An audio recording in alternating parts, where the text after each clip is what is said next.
everybody, we're back. We've popped open the back of this thing. It actually uses these. It doesn't use screws. If you've got an iFixit toolkit, it has the socket on there that can use it. Let me see what it is. Does it say what it is? Chrome. That's fine. Doesn't say a size. Well, whichever one is in that full iFixit toolkit, which was shockingly enough. And people will look, and this is like a rather small motherboard. Very light dust in here. Why is it so little? There's no fan, right? Passive cooling. So we'll see when we take this board off. We'll see. Here is the modulator, though, to go into that. This is the RF modulator. And what is interesting was, February 15th, something, 19 something 282. What's interesting is this is what allows you, remember on the back of the Super Nintendo, I showed it channel 3, channel 4 with the little toggle. Here it is on the Odyssey, 3 or 4. It's inside. So yes, you were expected to, as a consumer, if you needed, and it did by default be on channel 3, but if you needed channel 4, you need to open the Odyssey, which is only 3 of these. Mine only came with 2, and toggle the modulator here. So there's that. Now let's see how easy this cord comes out. Now, if you were doing a, it's on there quite good. If you were doing a converter video board not using this, there's a mod that you could do that would bypass and come out as composite. We're not going to look at that right now. What we are going to, though, look at is, remember, we're modulating out, and we don't go to coaxial. We go to this adapter, which you can change, which then goes into that box that I repaired in the last video, which would then allow you to hook up more than one thing. We want to get this off of here, though. Man, everything is so tight. Let's hope that this is the same size. And remember, let's see if we move this camera a little bit. This cord, yeah, right there, is damaged. Just, that's where all the stress was. You know, and they put a nice little service loop here to not have stress, but then this goes in that super tight slot here, and you know, just through the bending and moving, it just rubs and it just breaks. So, you know, they thought of one thing about putting this little, there's no stress reliever, it's just crimped, but not that. So here's one of the things that we are not going to fix per se, because we are going to get rid of it. We are going to get rid of that cable, just because it is bad, even though we fixed the piece for it. But yeah, this cable that has other breaks in it down the line, you know, I don't think there's any value of, oh, you have the exact same, you know, the actual Odyssey cable that came with it, put it down the line, and maybe one day we'll just cut out and you know, heat shrink the other portions of it, but basically get rid of that. That way we will put actual coaxial on there. Now that takes care of that one spot. Let's look at the other cord, which is the controller. Now remember, the controller is hardwired into the board, but I don't know if there's a need to take the board out yet. This is just some, looks like electrical tape that was holding this wire down to this cap. The cap doesn't look like it bulged. Everything is on the other side. And why don't we flip it over so you guys can see what we're talking about. I don't know. This is a system. It's pretty clean. I don't see any rust. I don't see anything bad. And I haven't tried to turn it on. But again, that was because we noticeably saw problems with it. And the power supply, although we can use a variable power supply like Super Nintendo, something like that, that will be fine. So if we turn this, will it turn over if we get this cord around here? It will kind of not, but that's because of this. Does this just unplug? Yes, it does. We have to be careful with the ribbon cable for the keyboard. But if we unplug this, wow, look at this mess. I mean, what a mess. We may have enough slack to show you guys what's going on, and we may not. Let's see. Come here, camera. Basically, the other side here is where all the chips and everything are. Although I don't think there's an easy way to flip this board over. Unfortunately not. Guess we could desolder one wire here. Don't really feel like doing that. Let's just look at the other side of this board. Cartridge slot looks fine. All the chips look fine. Big old capacitor right here. That looks fine. Come on up. Yeah, other than looking dusty, it looks fine under here.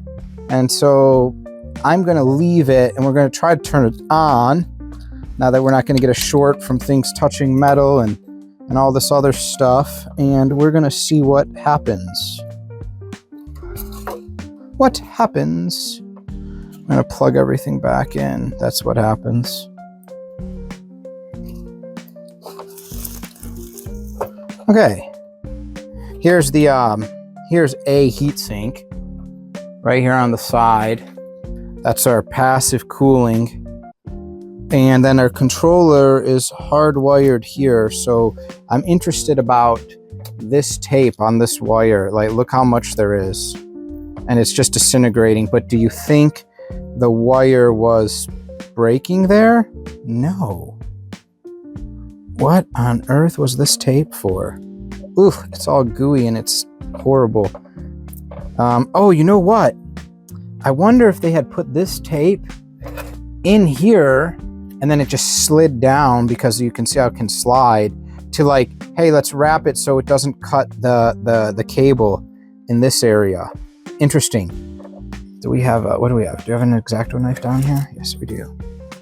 So I would like to get this gooey tape off, even if I have to put electrical tape or something over all this goo.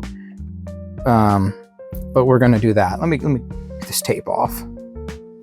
I just used some isopropyl, cleaned off that stickiness. It was everywhere. It was gross. But you know what's interesting is that same tape is kind of on the end of this adapter. So I wonder if that came from the factory, because this doesn't have any type of relief on the cable. So if you pulled this, you could pull these wires that are going in right here. So that's interesting. I don't know if that's oversight or what the problem was. Now we still have this thing making all that noise, because of course we do. And it looks like it's, well, look at this. That's not necessarily broken pieces.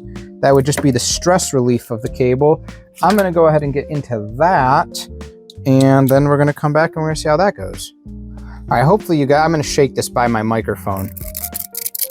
Hopefully you guys can hear that. Something's rattling around in here. I mean, this couldn't be a more basic setup, and the joystick does move and everything. We're gonna get you out of the way, but we can only put you so far because they've given us about 3 feet of cabling. How gracious of them to do all this on. Right here. Okay, it's not pertaining to the top piece, because we shake this and this bladder here looks fine.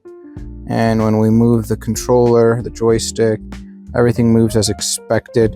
And it's actually shocking, not that dirty, but the controller doesn't have vents for even passive airflow, so that's fine. This piece is not broken. This is the button. Here's our spring that goes on the button, so it bounces back up. That looks fine. I'm gonna hold this. Oh yeah, okay. We still hear the rattling. Not much is going on here at little contact points with a piece of film over it, so that's fine. Oh boy, this one looks completely lifting up, which is okay. That's fine. Let's see if we can figure out that rattling though.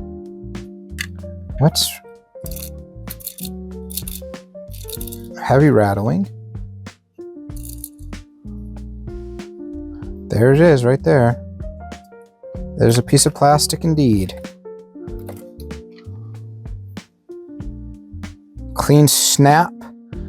Now, will we ever be able to figure out where that goes? Here? Do we think it went someplace here? No. Oh. This... Actually, wow, look at this with actual pins being pushed in on the controller. That's interesting. And how would we fix this stress relief? Because that we do want to fix. I don't know where this goes. I mean, the only thing I could think here, but that looks like a normal cutout. I don't see any...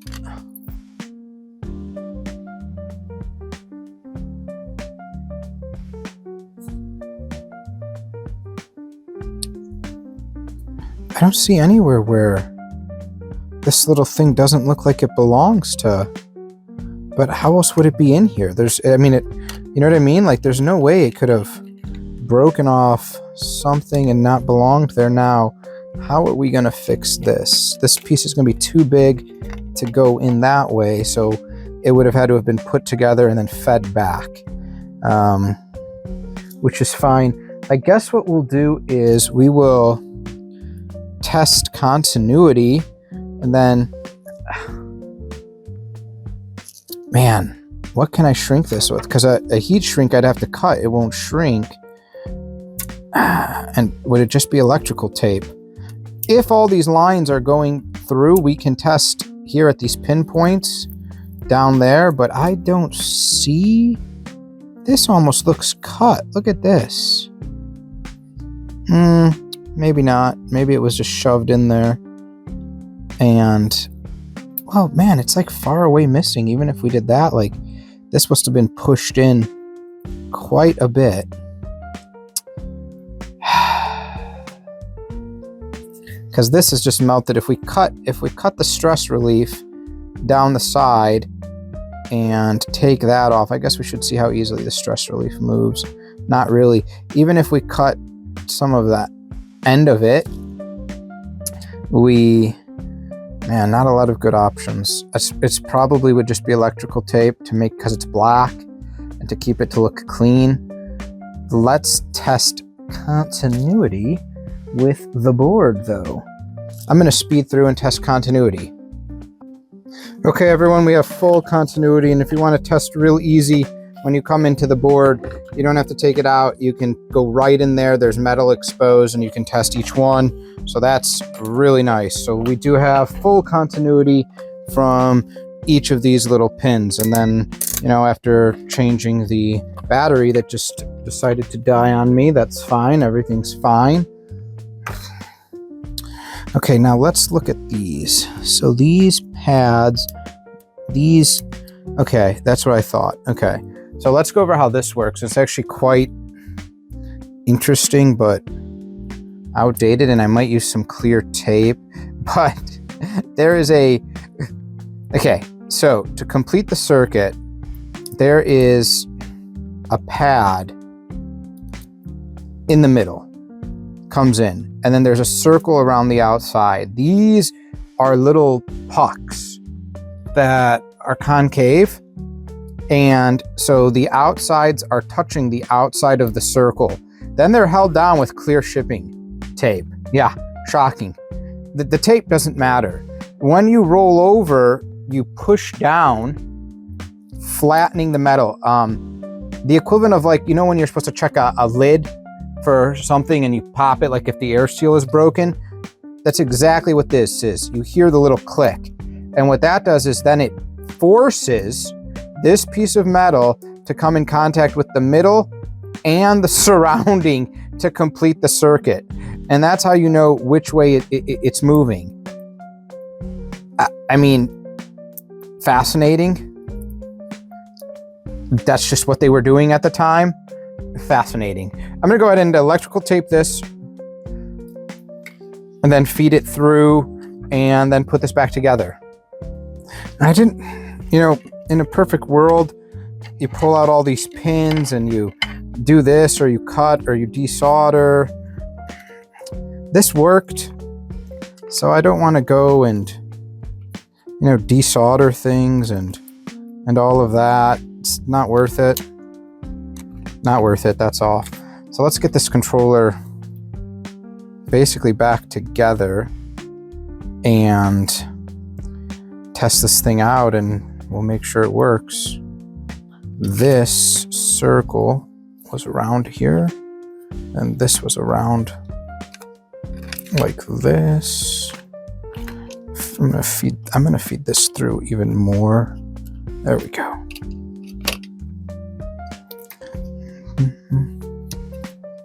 Now at least we know if this were to stop working for some reason, these maybe have become a little out of bend, but shouldn't be that, I don't think will be in that big of a problem.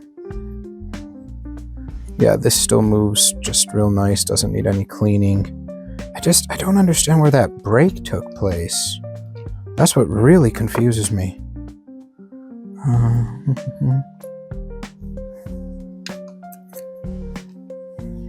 Oh well. Guess we'll never know. No, we won't.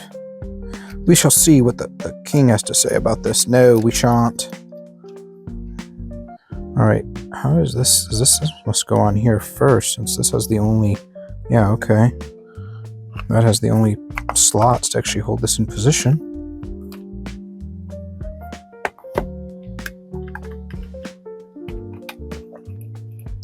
Okay, feels good. Feels good. Let's put this back together. Watch, we've done something wrong. Something's misaligned. Interesting screw position. And, you know, it won't work, but oh well.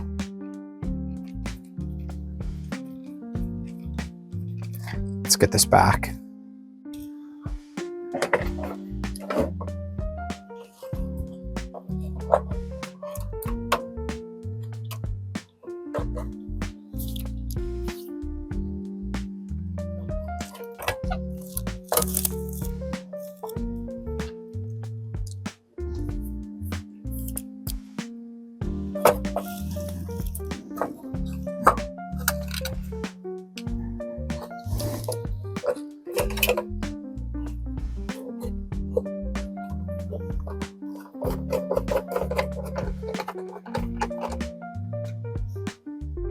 Okay, so for the purpose of testing this, the plan was to just use the Super Nintendo adapter, which would plug in and go. But if you remember, the other one was so tight. So if you look, this plugged in may clear the case, but not when it's like this, because there's no way to get down and plug. And sure, I could Dremel out a little hole. It's not a big deal. It's small. But I wonder if we can get away with just loosening the actual modulator to pick it up to get this to be able to plug in all the way.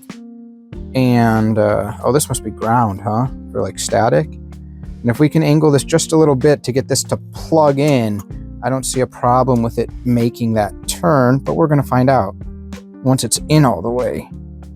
Okay, it's definitely in all the way. And will it get in there? Yes, it will.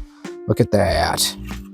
And for right now, it's not a bad solution to just test. Let's make sure it's plugged in. Yeah. And that's just on the stress relief. That's fine. Because if this works, if the console works, let's make sure we're on channel 3. Make sure your TV's tuned to channel 3 and we have good ground. We, maybe we'll mod it. It's only like $20. Get rid of this RF modulator.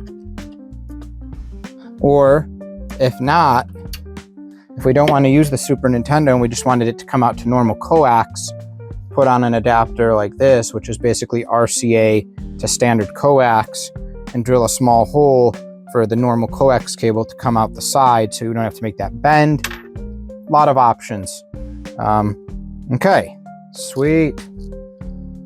This actually comes out this hole right there. Everything else is all just fine to be shoved in and around, which is how it was. Perfect. I mean, we're doing good, right? kind of clean this dusty guy off. The air filter is going to have a field day. The press will have a field day with this. Shove that down there. Who knows if it will even work? We're definitely not going to put the screws back in, but we'll flip it over. Woo! Oh my gosh, where's my power adapter? What are we doing here? I can't even believe that this is going to turn on. Like, this is so questionable. This is the one that's going in the Super Nintendo? Get up here. Okay. Now I don't remember. This either can use the normal Nintendo or the Super Nintendo, but the normal Nintendo is fat. I believe this is the Super Nintendo one that it will use. Yes. Contact. Now, I have not turned this on ever. I've not tried. Let's hope it doesn't explode. We don't have any more exposed metal. Everything looks to be fine. Does it need a game to turn on? Does it need... this is the controller. Does it need... Yeah, a cartridge? Who knows? How are we going to check this? We're going to check this by plugging some other things in. Okay, guys, we've gone mobile for this one because of how we have to test this currently for coaxial coming out. So we have the RF modulator using the Nintendo adapter, and the RF modulator is set to channel 4. We're going into a VCR that's set to channel 4, so to receive channel 4 on the coax, and then it goes composite out to the TV. Now, a lot of times, older RF modulators, maybe they're not going to make a good ground connection. Typically, there's a capacitor that's going to smooth the video. We may see it garbled. We may see staticky. That's okay. All we want to see is video. And then if we have that, that means this board is working, the game's working, and we can go ahead with adapting this out to a composite input. This is the power for the RF modulator. So, you know, without further ado, we're gonna see if we've resurrected this thing. Oh my gosh. No way. It works. It actually works. I'm gonna close this up so we'll have access to the membrane, and we're gonna see if we can get a game to play. Look at this. We pressed enter on the membrane keyboard for select a game, and right away we've got loading. Now I did do some rail testing with my multimeter that I didn't show, just to see if we had 9-volt power coming in and seemed to go where it needed to go. And wow, I don't know how I'm gonna film this and play, but we definitely have movement, so that's good. And we moved, of course, right to where they kill us. That's fine. Let's come a little bit to the side, and it shoots. Okay, and I'm assuming this is just, yeah, moving. Can we shoot when we're a human? I don't know how to play this game, but the buttons work. The controller we fixed works. It's funny because this console has inside, so again, you'd have to open it to where to plug in the second controller. It's inside. But this is great. The Odyssey 2 is resurrected. It works, which means we can get the go-ahead to spend money and order the composite adapter and clean up a picture and get this really working. I can't tell you how happy I am with that. I mean, select a game brings us back. Input, yes, no. Watch, we'll press reset on the membrane keyboard. We'll press enter to start the game. All of that works. That's great. This has just been so amazing. Okay. Thanks for following along, everyone. Take care. Bye.